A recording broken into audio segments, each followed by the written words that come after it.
stages of human development up to the sixth, in quotes, day of creation. In the course of these lectures, we have formed a picture of the way the preparatory stages, from the time of ancient Saturn, Sun, and Moon, contributed to our developing Earth. We must, of course, always bear in mind that the focal point of our whole interest in the arising of the Earth is the coming into being of man himself. We do know that the human being is, so to say, the firstborn of our whole planetary evolution.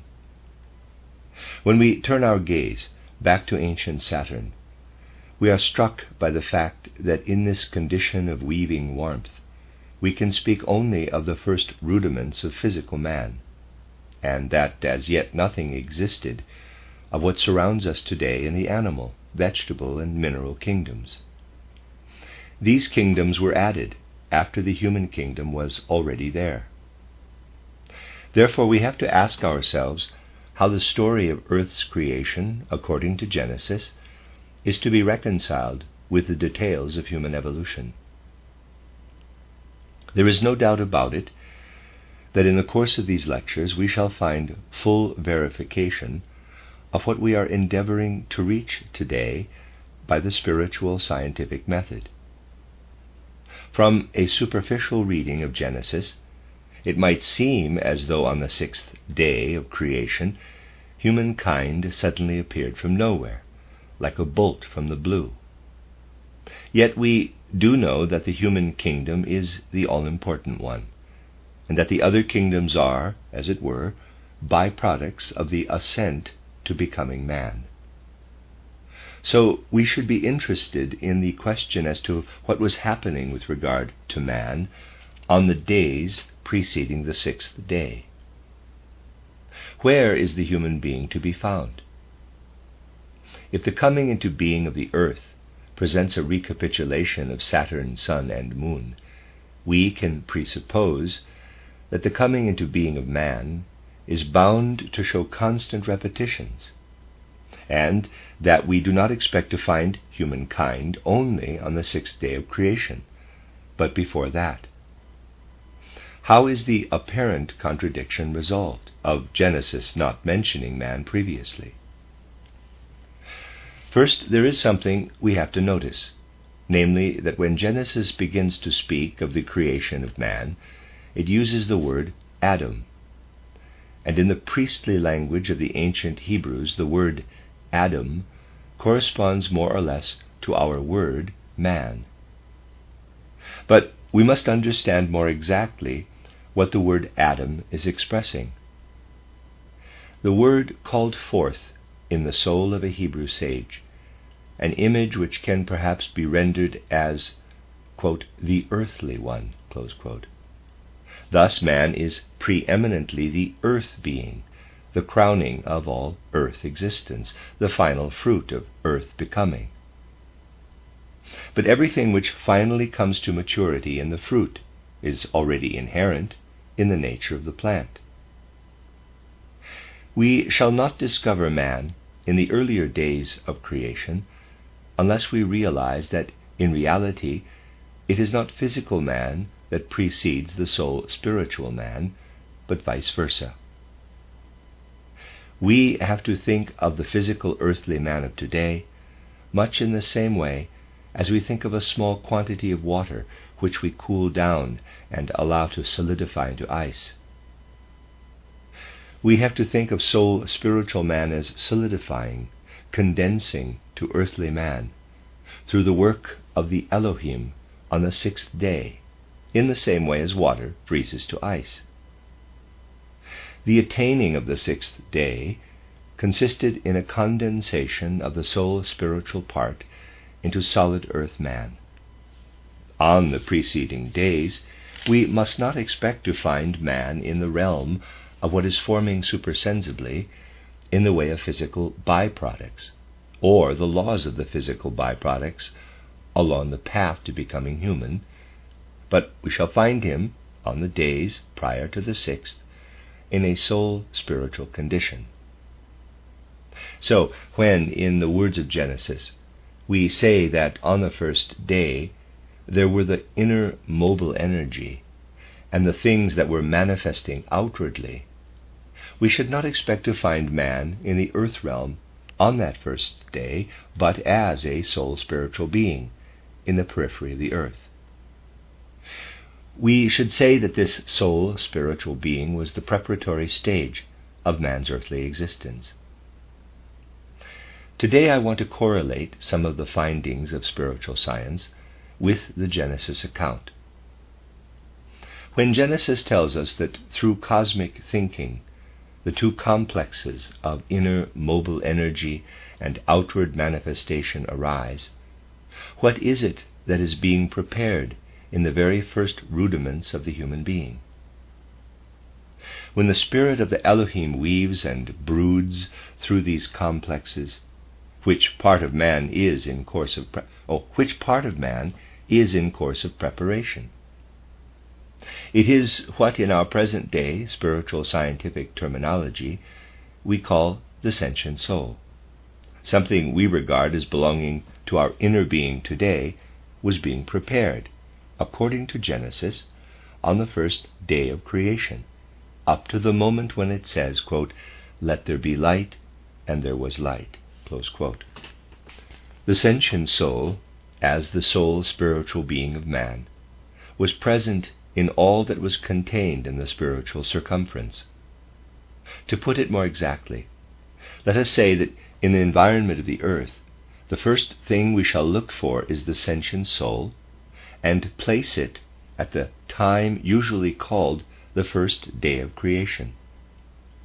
Thus, in the circumference of the earth, where the Elohim and their ministering servants are carrying out their work on a soul spiritual level, we have to see man's soul spiritual being in this soul spiritual atmosphere, in a somewhat similar way to seeing clouds today in the airy atmosphere. And this is first of all the human sentient soul. Then human evolution advances, and if we watch what happens to the human being himself, we can expect to find what we call the intellectual or perceptive soul.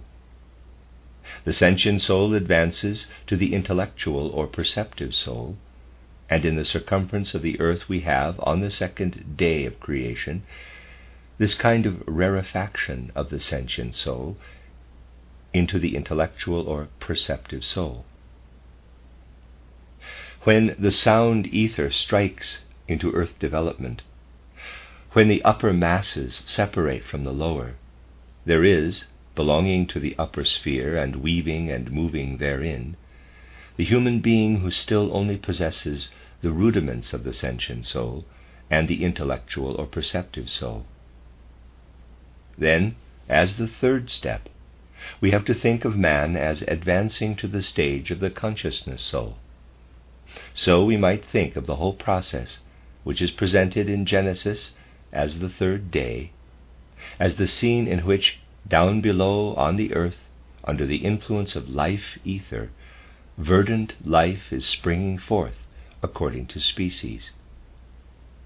The earth brings forth the basis of plant life, of course only supersensibly perceptible. And up above, in the ether, there weaves what we call the consciousness soul, together with the sentient and the intellectual or perceptive soul.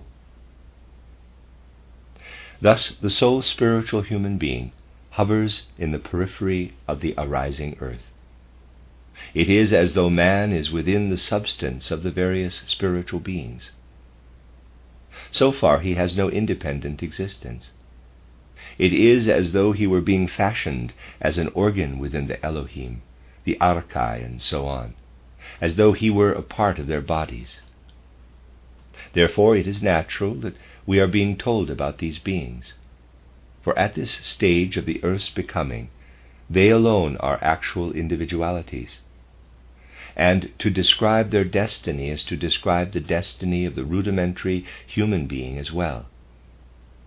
But you can imagine that if humankind is one day to populate the earth, something like a gradual densification of the human being has to come about.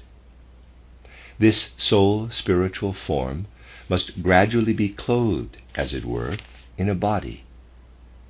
At the end of what is called in the Bible the third day of creation, we have the rudiments of a soul spiritual human being, consisting of what we would today call the consciousness soul, intellectual or perceptive soul, and sentient soul. And these have to be provided with an outer garment. The first thing that has to happen is that in these soul spiritual spheres, the human being has to acquire the garment of an astral body. Let us try to imagine what we actually mean when we say that after the third day of creation, the human being must clothe himself in an astral body. Where today can we study the laws of the astral body as something separate from the physical body? Our astral bodies are a separate part of us when we are asleep, although the form they now have is quite different from what it was at the time of which Genesis speaks. We leave our etheric and physical bodies behind in bed, and we ourselves are then in our astral body, which contains our ego. Remember the many things I have told you over the years about the particular life of the astral body during sleep. From my title, Outline of Esoteric Science, you will remember that when this astral body is outside the physical and etheric bodies, currents go out from it, and it begins to make connections with its cosmic surroundings.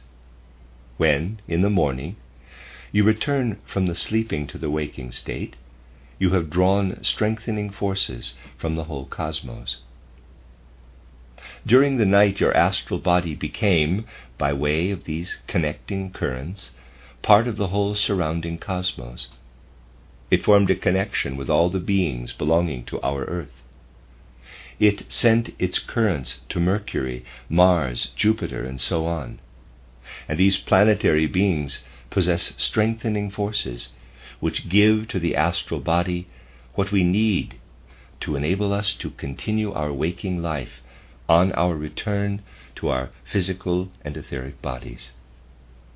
During the night, our astral body streams forth and then becomes expanded to cosmic proportions. Clairvoyant consciousness sees the astral body passing out of the physical body when the person falls asleep. But in point of fact, this is an inexact expression.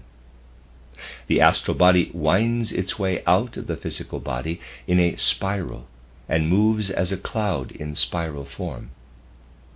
But this spectacle shows us only the beginning of the currents which emanate from the astral body. They really go out into the spaces of the cosmos and gather and drink in the forces of the planets. If anyone wants to tell you that what an untrained clairvoyant sees hovering as a cloud in the vicinity of the physical body is the astral body, he is not telling you the truth. For during the night, the astral body is poured out over the whole of our solar system. During sleep, it comes into connection with the beings of the planets. That is, this is why we call it an astral body. All the other explanations of the term astral body coined in the Middle Ages are wrong. We say astral body because during sleep it has an inner connection with the stars, with the astral world. It is enfolded by it and absorbs its forces.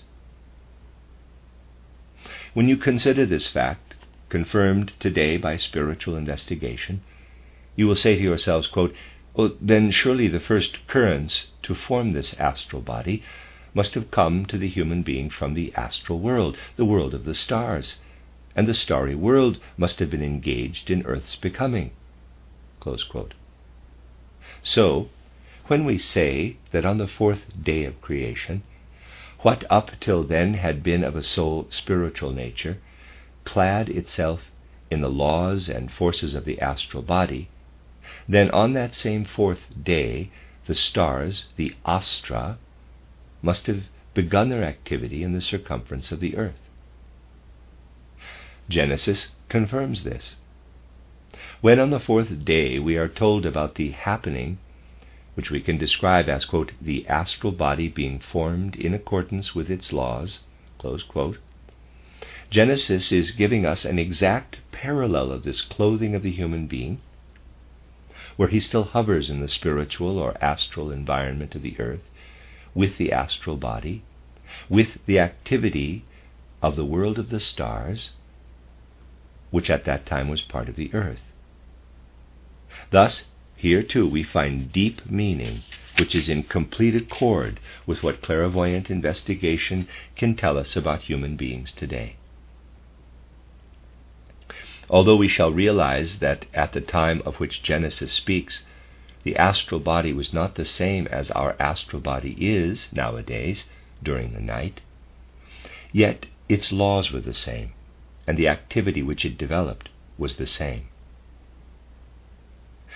We shall expect that during the next period, which Genesis calls the fifth day, a still further densification will take place.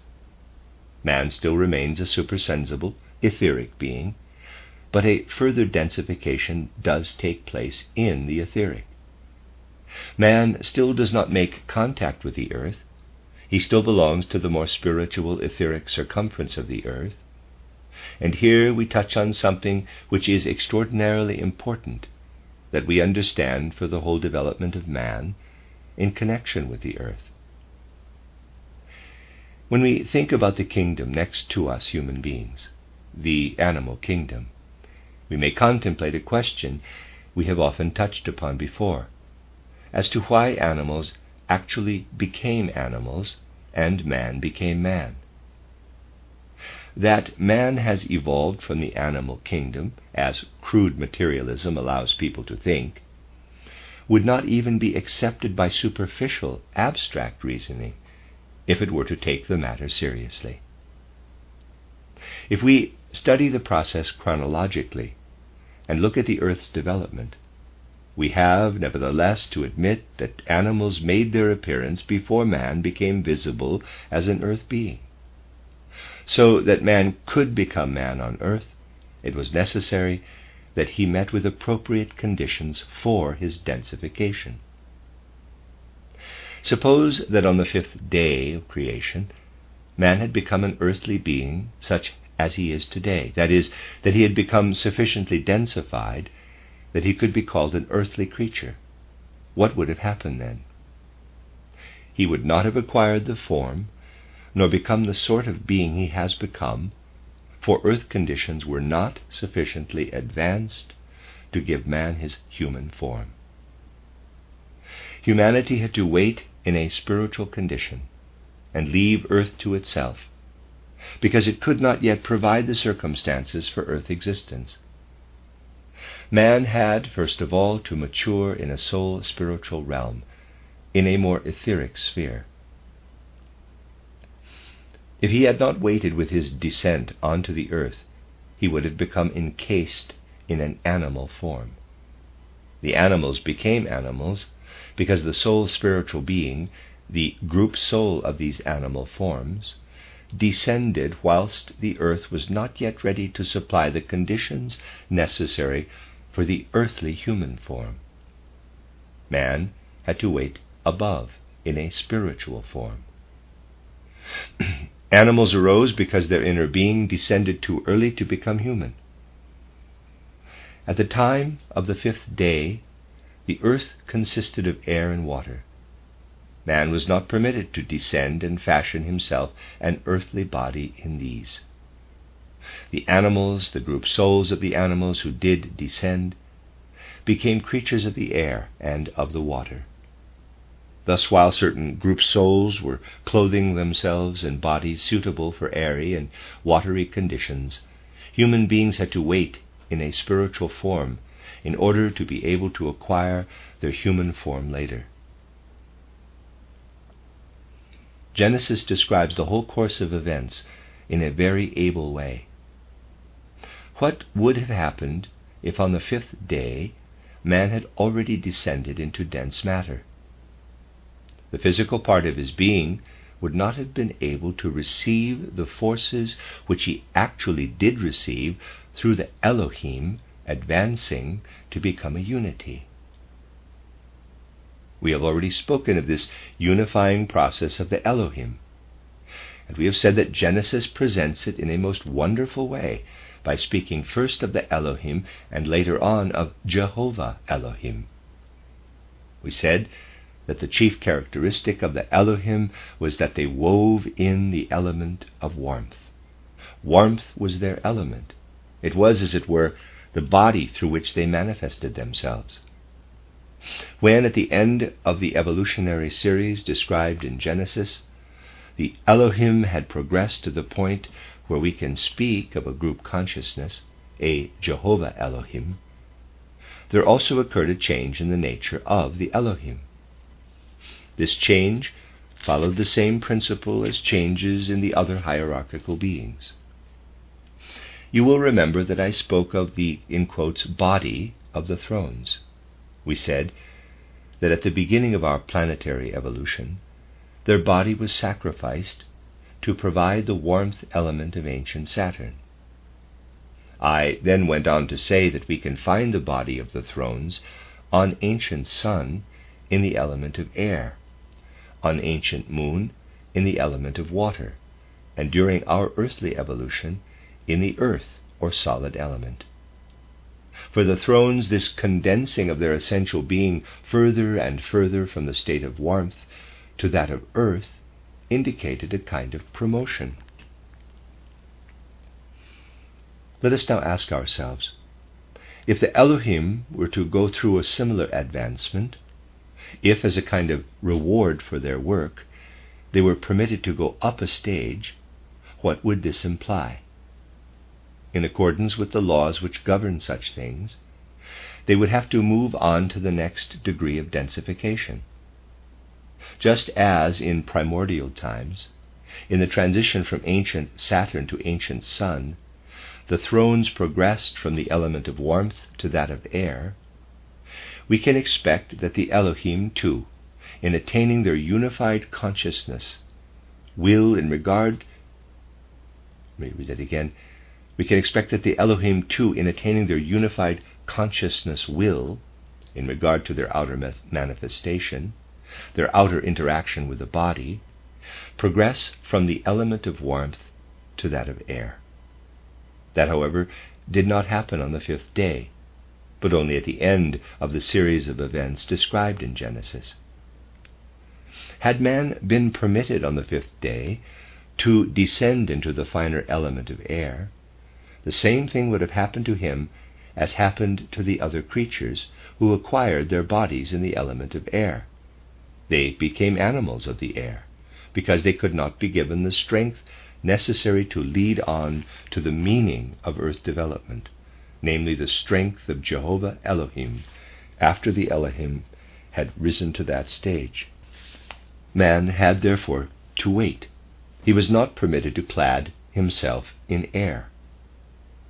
When that particular species descended, he had to wait until the Elohim had become Jehovah Elohim, for only then could he be given the Jehovah Elohim strength. He had to become embodied in the weaving substance of Jehovah Elohim, in the air. But he was not to take this elemental life of the air into himself until he could receive it from Jehovah Elohim. Genesis has an ingenious way of describing this. It tells us that man continued to develop in a more spiritual etheric state and only sought denser embodiment after the Elohim had advanced to the stage of Jehovah Elohim, and Jehovah Elohim could form the earthly nature of man by breathing the air into him. What streamed into man with the air was the essence of the Elohim themselves, having become Jehovah Elohim. Here again we have a version in Genesis which accords wonderfully with the findings of spiritual science. In fact, in Genesis we find a theory of evolution compared with which the doctrines which people are so proud of today are sheer fantastic dilettantism. For Genesis leads us into the inner sanctuary of creation, showing us what had to happen in the supersensible realm before man could progress to existence in the sense world. So whilst the other creatures had already condensed physically in the domain of air and water, man had still to remain in an etheric existence, and it was in fact his condensation to the level of the etheric body which took place in the period alluded to as the fifth day. On the fifth day we still do not find man among the physical earth creatures. This did not happen until the sixth day. It was then that he was received by the arising earth, and we can confirm that what we call the human physical body came into existence on what Genesis calls the sixth day. But we must emphasize that it would be quite wrong if you were to believe that you would have been able to see with your eyes or touch with your hands the human being who came into existence on the sixth day. If it had been at all possible for a person with today's senses to exist at all at that time, he would not have been able to perceive the human being who came into existence then. People of today are far too inclined to think materialistically. So when they hear of the sixth day of creation, they immediately think of the newly created human being as a being just like themselves. Man was certainly there in physical form, but warmth activity too is physical. If you enter a room where there are differentiated currents of warmth, not so dense as gas, you must still call them physical, and there was physical existence of this kind as early as the Saturn evolution, even though it was only of the substance of warmth. So it would be wrong to imagine the human being on the sixth day as a creature of flesh. We are justified in expecting him to be a physical earthly being. In fact, it is as a physical being that we must look for him. But he existed only in a most delicate manifestation of the physical, as a creature of warmth. When the event occurred so beautifully expressed in the words, quote, "And God said, let us make man," close quote, a person sensitive to warmth would have perceived certain differentiations in the substance of warmth. If this person had walked on the earth, which was at that time covered with the group species of plants and animals in air and water, he might have said to himself, strange things can be perceived. In certain places I get impressions of warmth, not of anything that has reached a gaseous condition, only pure warmth impressions. There are differentiations of warmth in the periphery of the earth. Beings of warmth are flying about, close quote. For the human being was not yet even a gaseous being, but only a being of warmth. Think away all the solid part of you, as well as all the fluid part and the gaseous part, and imagine only that part of you which is pulsating in the warmth of your blood. Imagine your blood heat separate from everything else. Then you have what came into being as the Elohim spoke the creative word, quote, "Let us make man," close quote. And the next stage of densification came about only after the days of creation. The in-streaming of what Jehovah Elohim was able to give, namely the air, did not take place until the sixth day of creation was over. Human beings will not understand their own origin until they make up their minds to picture their path of descent in the following order. At the very beginning of Earth's creation, things were first of all in a soul spiritual condition. Then came the astral, then the etheric, and of the physical conditions there was first of all warmth, and not until after that air. Even as regards the point of time, when, after the 6 days of creation, we are told, quote, "And the Lord God breathed into his nostrils the breath of life," close quote, unless we think of man at that moment as consisting only of warmth and air, and do not allow ourselves to believe that he had a fleshly part. We human beings will not understand our own origin. The coarser elements derive from the finer ones, and not vice versa. It goes against the grain for someone with a present-day consciousness to think in this way, yet it is nevertheless true. When we have grasped this, we shall then realize why so many accounts of creation say that the origin of man should be looked at as a descent from the periphery of the earth. When the Bible itself, after telling us about the days of creation, speaks of paradise, here too we must look for a more profound meaning behind it, and only a science of the Spirit can put us on the right track. To anyone who knows the truth of the matter, it is really very odd that the commentators should argue as to whether paradise, from which we human beings came, was in this part of the earth or that. It is only too clear in many accounts of creation, including the Bible, that paradise was not on the earth at all, but was raised above the earth's surface, more or less at cloud height, and that while man lived in paradise, he was a creature of warmth and air. He most certainly did not walk about on the earth with 2 legs. This is materialistic daydreaming. So even after the days of creation were over, we have to think of man as a being belonging not on the surface, but in the periphery of the earth. How then did the human being get from the periphery onto the earth? How did the further densification come about from the condition into which Jehovah Elohim had put man? Here we come to something described pretty fully in my title outline of esoteric science, to what we call the influence of Lucifer. To express more precisely what we mean by this, we must imagine Luciferic beings pouring themselves, as it were, into the human astral body, so that the human being, made up as he was of all the forces we have been describing in the earth's becoming, now receives into himself the Luciferic influence.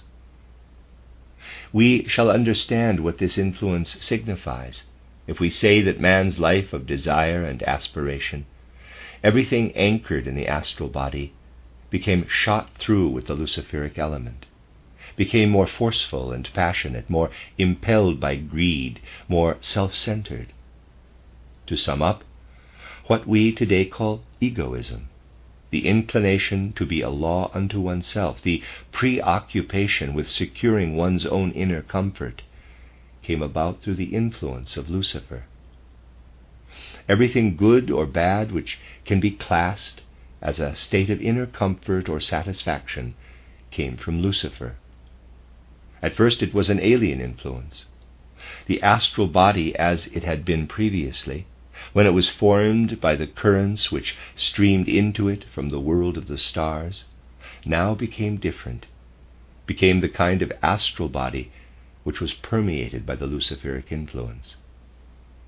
In consequence, the human body of warmth and air became more condensed. It was only now that the man of flesh came into being. It was only now that this further densification occurred. So we can say that the part of the human being belonging to pre-Luciferic times is contained in his warmth and air part, and the Luciferic influence has insinuated itself into his fluid and solid part.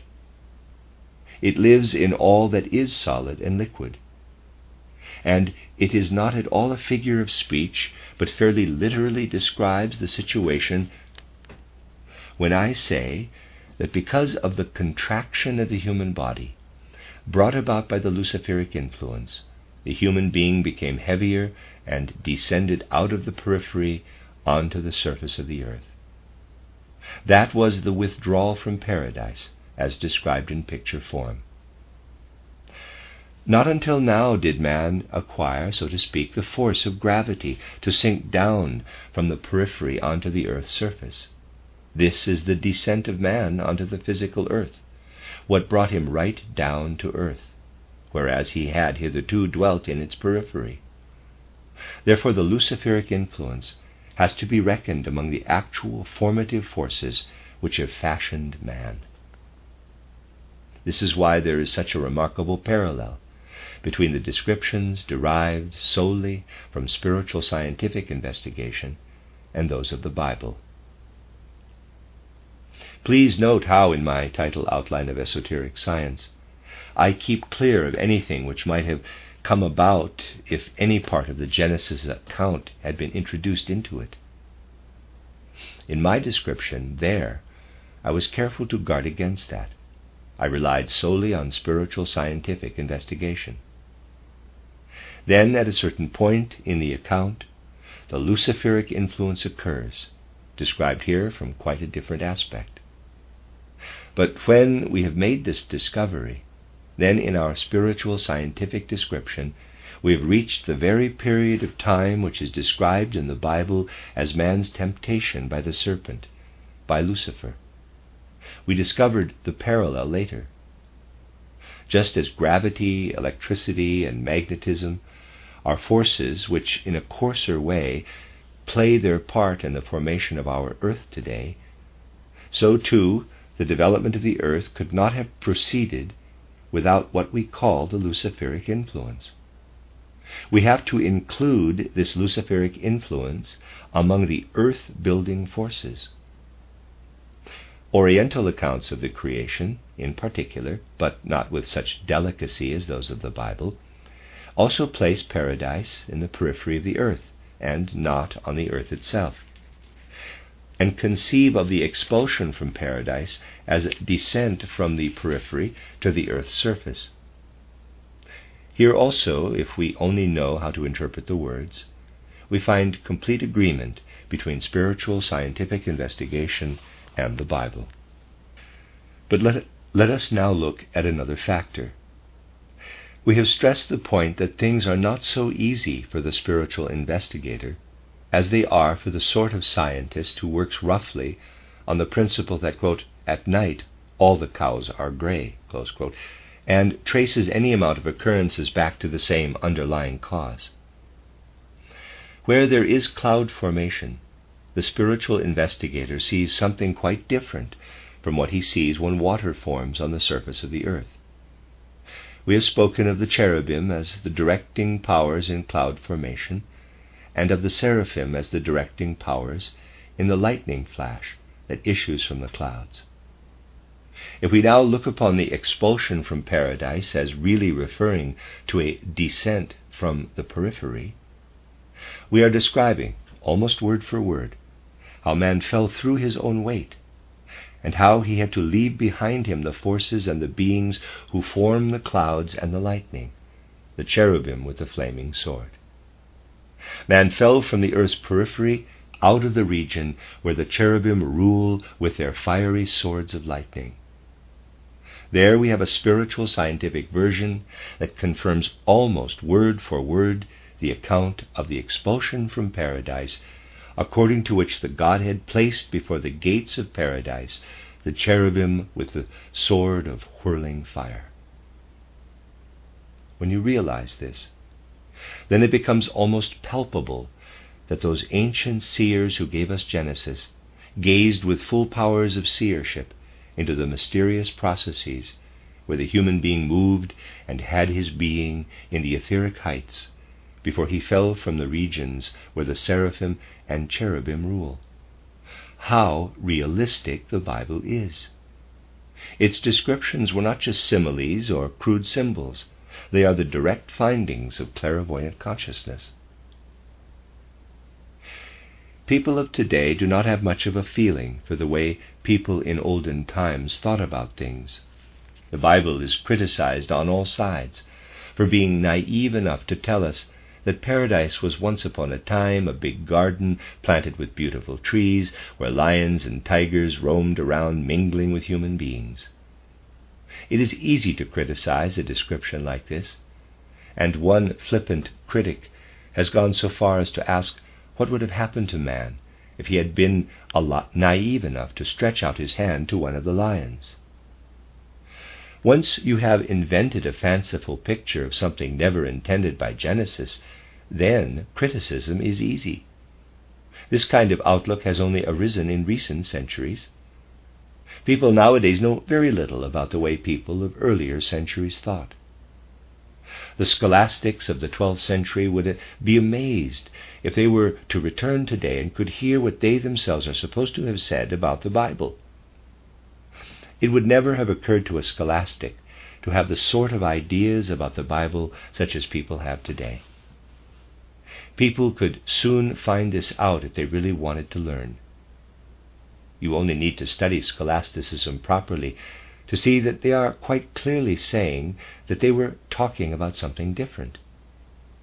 Even if there was practically no awareness any longer of the fact that the Bible is a record of clairvoyant investigation, there nevertheless was still something very different there from the crude kind of interpretation that came in with the 16th and 17th centuries. It would never have occurred to anyone in the early centuries of the Middle Ages to make statements of that sort. Today it is easy to criticize the Bible so long as you ignore the fact that the ideas under attack were only born a few centuries ago. And those who rail against the Bible the most are fighting against a fanciful invention of the human mind, and not the Bible. They are fighting against something that does not exist at all, but was imagined in the first place. So it is up to spiritual science, by communicating its findings, to point once more to the true meaning of the Bible, thereby clearing the way for the tremendous impact it is bound to have on us when we come to understand what resounds to us so impressively from ancient times.